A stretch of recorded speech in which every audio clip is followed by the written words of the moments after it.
오늘부터 8월 임시국회 본회의가 시작됨에 따라 여야의 대치가 더욱 격화할 전망입니다. 이런 극한 대치 속에 협치의 모습은 좀처럼 찾아보기 힘든 상황이지요.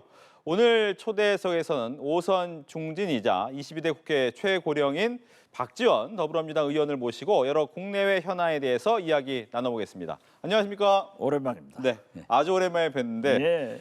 벌써 정치 구단이라는 표현은 예전부터 붙으셨던 것 같고 또 22대에서는 또 최고령이 되셨는데 제가 처음 뵀을 때도 일주일에 한 번은 지역구에 내려간다. 특히 금요일 날 내려간다. 얘기하셨었거든요. 지금도 그러시는지. 지금도 금기원래 이번 주에 내려가면 73번째.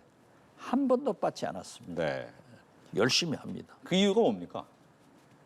금요일마다 가시는 이유. 김대중 대통령께서 과거에는 중앙 정치만 잘해도 재선되고 지역구 관리만 잘해도 재선됐는데 이제 민도가 높아서 중앙 정치도 잘하고 지역구 관리도 잘한다.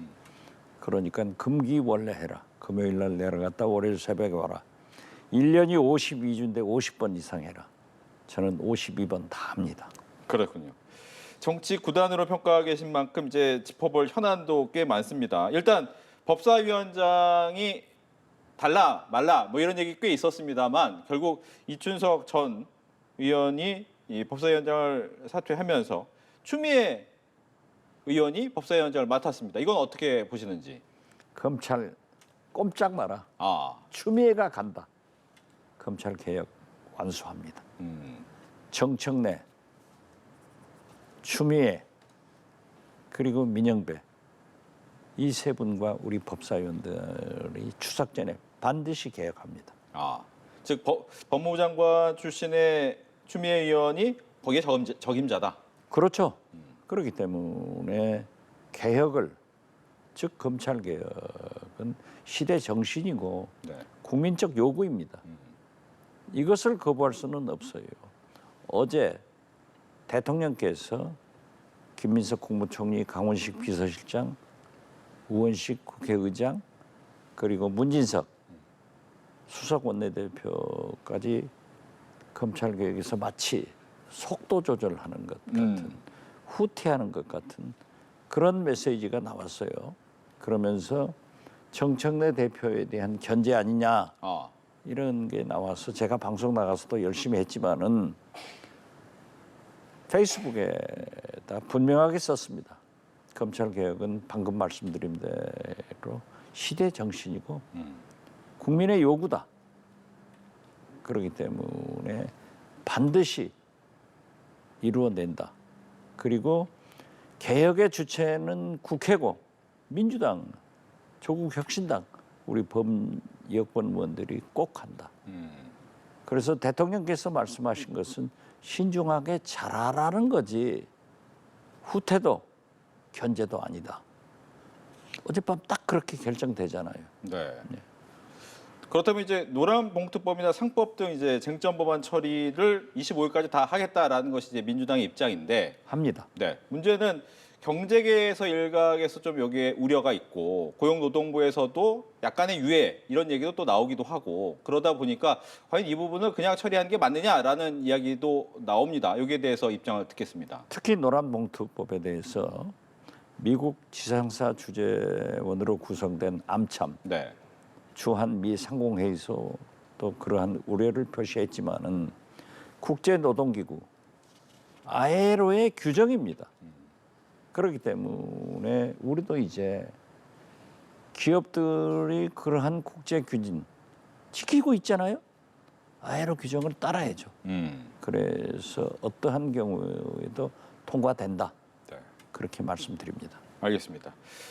박 의원께서 나오셨기 때문에 남북 관계를 또 엿듣지 않을 수 없습니다. 특히나 이제 경색된 부분인데 현재 우리나라에서 이제 유화 제스처를 전 취했다고 생각을 하는데 북한에서는 그렇게 받아들이지 않고 있는 이유는 어디 있습니까?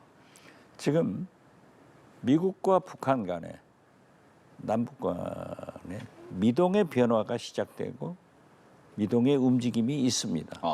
그런데 북한은 늘 그러한 막말로 대응을 하지만은 결국 2000년 6.15 남북 정상회담 제가 특사를 했잖아요. 그렇죠. 그때도 북한에서는 왜 햇볕 정책이냐? 어. 우리가 박테리아냐? 햇볕 비춰서 다 몰살시키려고 하느냐? 그리고 김대중 대통령에 대해서도 험구 많이 했어요. 네. 그렇지만 우리는 결국 6.15 정상회담은 이루어졌고 성공했습니다. 그래서 그러한 것에 일희일비할 필요 없다. 저는 그렇게 생각하고 트럼프 대통령도 북한을 핵 보유국으로 인정했지 않습니까? 오늘 이재명 대통령이 방위를 앞두고 네. 일본 방문을 앞두고 요미우리 신문하고 인터뷰한 내용을 보면은 예. 북한의 비핵화 3단계론, 즉 모라토리움, 축소, 비핵화. 네. 이건 굉장히 잘하신 거예요. 아하. 그래서 저도 북한이 원하는 대로 핵 보유국을 트럼프도 인정했지 않느냐. 인도와 파키스탄도 공인은 하지 않습니다. 그렇지만 다 핵 보유국으로 부릅니다. 그래서 비핵화를 주장하는 것보다는 모라토리움으로 가면은, 즉 동결로 가면은 북한이 핵 시설을 증설 못하고 기술 개발을 하지 못하고 가장 중요한 미국이 가장 두려워하는 핵 확산 네. 수출을 못 하잖아요. 그렇기 때문에 동결로 갔다가 축소를 하고 비핵화 길로 가야 된다라고 했는데 오늘 이재명 대통령께서 요미우리를 통해서 발표한 것은 참 백미다. 아. 저는 그렇게 생각합니다. 근데 이제 궁금한 것이 그동안 뭐 우리나라와 미국에서 이 비핵화를 위해서 노력 안 한 적이 없었기 때문에 했죠. 그렇죠. 그렇기 때문에 이 동결이란 것 그리고 이것이 비핵화로 가는 이 순서까지가 잘 이어질 것이냐, 즉 북한이 받아들일 것이냐, 받아들이려면 어떻게 해야 되느냐 이런 고민이 또 있을 것 같긴 해요. 그렇죠. 그렇기 때문에 트럼프 일기 때도 네. 모라토리움을 했어요. 음. 지켰어요. 그렇지만은 결국 깨져버렸는데 네. 그러한 것을 반복하지 않고 동결시켜서 북한이 NPT에 가입해서 IAEA 핵 사찰을 받으면은 진전된다. 그리고 마치 옛날 지금도 미러 간에는 핵무기 감축 협상을 하잖아요. 그렇게 무기 감축을 해 나가면은 결국 교류 협력을 통해서 비핵화로 간다. 네. 저는 평양의 미국 대사관이 워싱턴 DC의 평양 대사관이 선언 날 완전한 비핵화가 이루어질 것이다. 아. 저는 그 신뢰를 회복을 위해서 계속 구축하기 위해서 노력해야 된다. 그렇게 봅니다. 네. 위원께서는 이제 과거 대북 특사도 하시고 국정원장도 지내셨기 때문에 이렇게 한번 질문 드리겠습니다. 북한이 진짜 원하는 건 뭔가에 대한 궁금증이 많은 분들이 있거든요.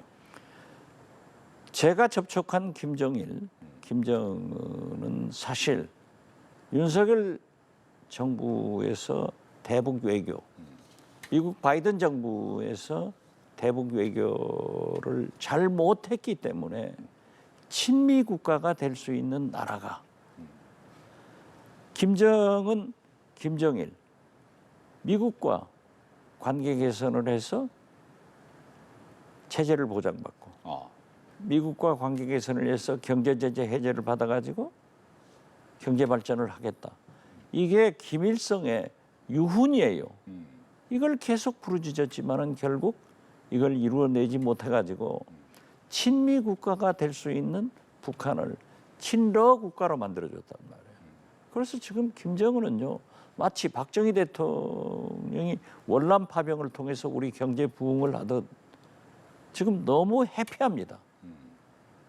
16,000명 파병했죠. 제가 알고 있기로는 북한 군인 한 사람당 1,200불을 받는 거예요. 러시아에서 우크라이나에서. 그러면 200불 줄 거예요. 우리도 똑같아요. 월남 참전 용사들한테 800불 나오던 거 150불, 200불 미만 줬어요.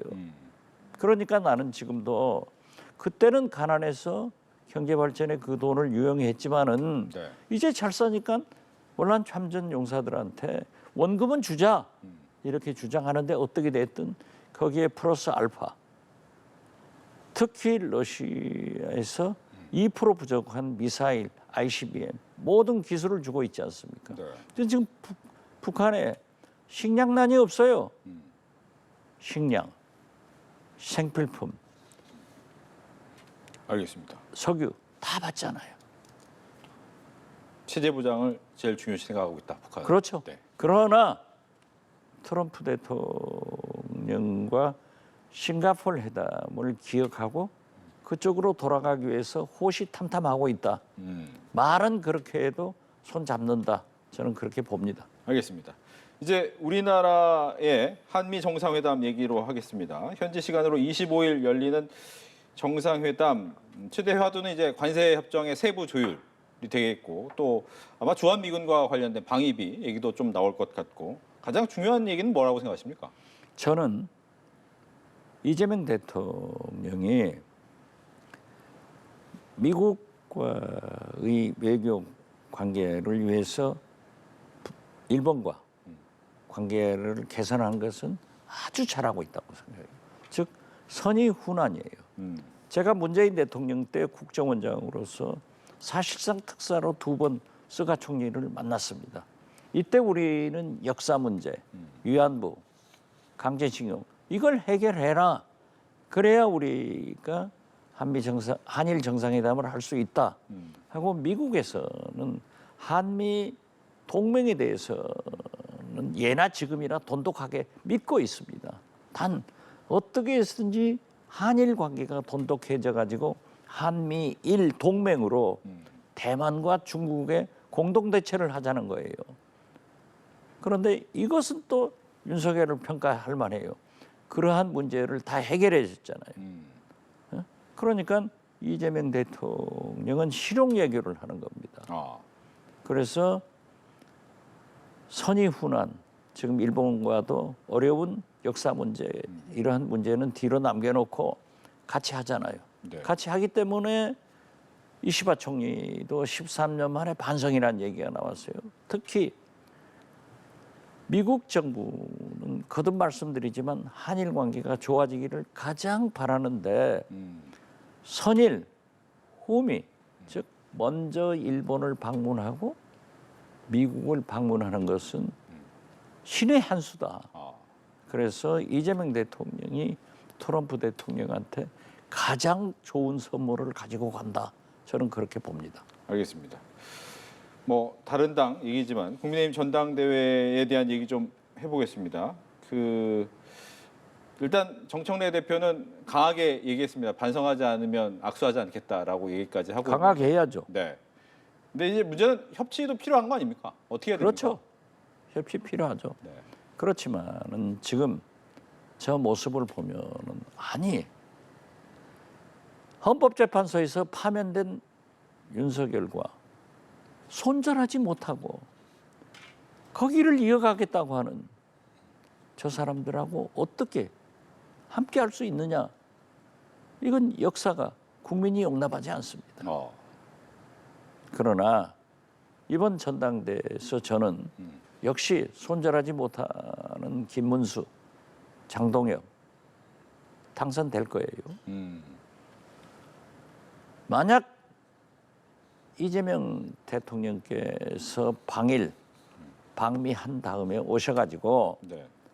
각 정당 대표들을 대통령실로 초청해서 항상 외국 순방 결과를 설명하잖아요.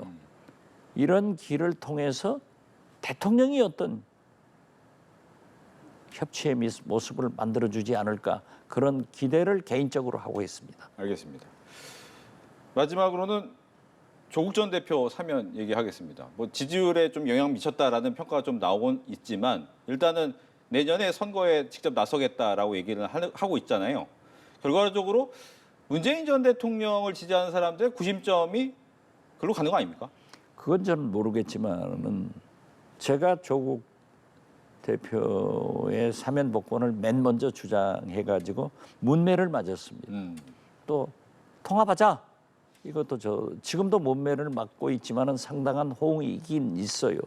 자, 조국 전 대표가 사면 복권됐는데 그분이 할 일이 뭐예요?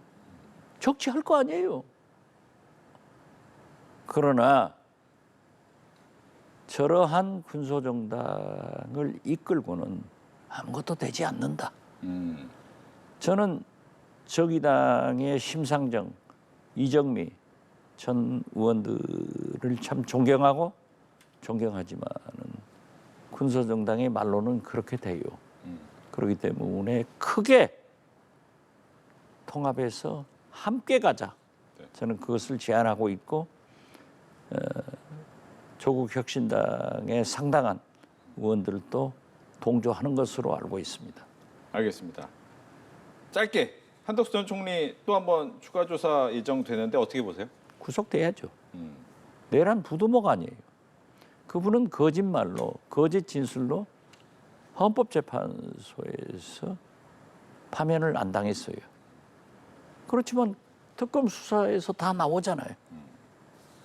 거짓말 했잖아요. 내란 부두목이에요. 저도 같은 친구로서 애석한 마음이 들지만은 이건 다른 게 아니에요. 내란을 함께한 부두목은 반드시 구속돼서 응분의 처벌을 받아야 된다. 저는 그렇게 생각합니다. 알겠습니다. 이렇게 해서 오선 중리이자 22대 국회 최고령인 박지원 더불어민주당 의원을 모시고 국내 현안에 대해서 이야기 나눠봤습니다. 오늘 얘기 잘 들었습니다. 그러나 가장 젊게 활동하는 박지원이라고 꼭 소개하세요. 알겠습니다. 고맙습니다. 감사합니다.